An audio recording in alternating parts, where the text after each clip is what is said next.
আপনারা দেখতে পাচ্ছেন রাজনৈতিক দলগুলো থেকে শুরু করে এবং শহরের ডায়াগনস্টিক সেন্টারের মালিকরা থেকে শুরু করে এবং শহরে বিভিন্ন বাণিজ্যিক যেই সব দোকানপাট আছে তারা এই ভোলা শহরটাকে প্লাস্টিকময় করে তুলছে এবং এই শহরে এখন আর আকাশ দেখা যায় না। আমরাও একটা রাজনৈতিক দলের রিপ্রেজেন্ট করি ভোলাতে, কিন্তু আপনারা আমাদের কোনো এরকম রাজনৈতিক ব্যানার পোস্টার আপনারা পাবেন না কোথাও। আসলে মানুষের সাথে মেলাটা হলো বড় বিষয়। আপনি যতই প্লাস্টিকের ছড়াছড়ি করেন কোনো লাভ নাই, মানুষ এগুলো দৃষ্টিকটুভাবে দেখে। এবং আমি মনে করি যে এই শহরে আমি যখন হাঁটবো তখন আমাকে আকাশ দেখা লাগবে, কিন্তু এখন আর আকাশ দেখা যায় না, এখন দেখা যায় শুধু প্লাস্টিক আর প্লাস্টিক। কারণ হলো প্রচুর পরিমাণে ব্যানার ফেস্টুন এই মাথা থেকে সদর রোডের সদর রোডের বাংলা স্কুল মোড় থেকে শুরু করে কালীনাথ রায়ের বাজার পর্যন্ত ব্যানার ফেস্টুন ছাড়া কিছু দেখা যায় না। এবং আমি খুব দ্রুত মাননীয় প্রশাসক মহোদয় পৌরসভার অনুরোধ করব খুব দ্রুত এই প্লাস্টিকগুলো সরিয়ে ফেলার জন্য এবং আমাদেরকে একটা মুক্তি দেন। আমরা আকাশ দেখতে চাই এই শহরে হেঁটে হেঁটে। এখন নির্বাচনী মৌসুম, এই মৌসুমে সবাই যার যার প্রচারণা চালিয়ে যেতে চায়। এছাড়া যে চিকিৎসকরা রয়েছে, ডায়াগনস্টিক সেন্টারগুলি রয়েছে, অন্যান্য ব্যবসা প্রতিষ্ঠানগুলো রয়েছে, তারাও তাদের প্রচারের জন্য ব্যানার, পোস্টার, ফেস্টুন লাগিয়ে ভোলা শহরকে ময়লা করে ফেলেছে। আসলে এটা তাদের প্রয়োজনই তারা করেছে। তাদের প্রয়োজনকে তো আমরা একদিনে বন্ধ করতে পারবো না। এই পোস্টার, ব্যানার, ফেস্টুন বাজার থেকে বন্ধ করতে হলে দীর্ঘমেয়াদী একটি পরিকল্পনা নিতে হবে, তাদেরকে সচেতন করতে হবে। আমরা আসলে কেউই সচেতন না। আমরা যখন নিজেরা পোস্টার লাগাই তখন কোনো অপরাধ মনে করি না, তখন মনে করি যে এটাই সঠিক। আবার যখন অন্য পোস্টার লাগায় তখন তার সমালোচনা করি যে সে কেন পোস্টার লাগালো।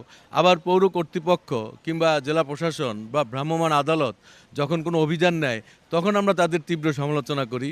যখন তারা পোস্টার নামাতে যায় তখন তাদেরকে আমরা অপমান অপদস্থ করি, মারধর করি। আবার তারা যখন অভিযান না করে তখন তাদের সমালোচনা করি। এই যে সাংঘর্ষিক এবং দ্বিচারিক মানসিকতা আমাদের, এই মানসিকতা থেকে আমরা বেরিয়ে আসতে না পারার কারণেই ভোলাটি আজ পোস্টার, ব্যানারের চেয়ে একটা ময়লা শহরে পরিণত হয়েছে। এই অবস্থা থেকে উত্তরণ করার জন্য আমি মনে করি পৌর কর্তৃপক্ষের যারা এই সমস্ত পোস্টারগুলি লাগায় তাদেরকে নিয়ে এবং সমাজের যারা গণ্যমান্য ব্যক্তি রয়েছেন, বিভিন্ন শ্রেণী পেশার মানুষরা রয়েছেন, তাদেরকে নিয়ে বসে একটা সিদ্ধান্ত নিয়ে যদি কাজটা করে তাহলে আমার মনে হয় কিছুটা হলো ভোলা শহর পরিষ্কার হবে।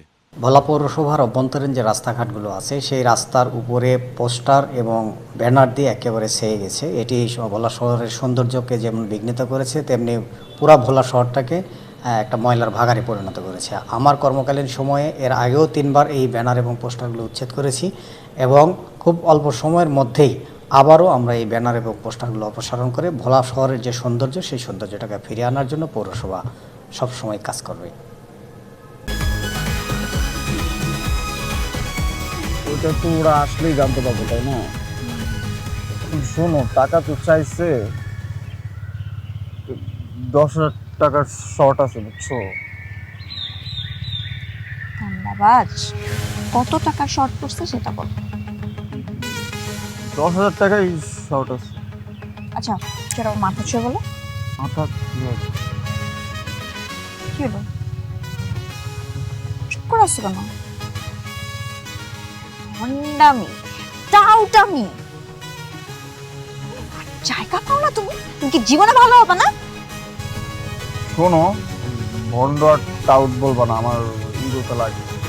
তুমি ওইটাই ঠিক আছে, ভণ্ডামি টাউটামি মানুষ করে, কিন্তু গার্লফ্রেন্ডের সাথেও কোনো কথা।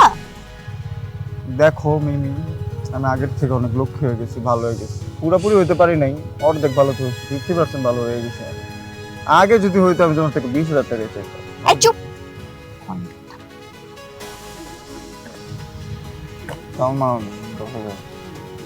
ঠিকভাবে বলো, কত টাকা শর্ট পড়ছে? 5,000 টাকা লাগবে।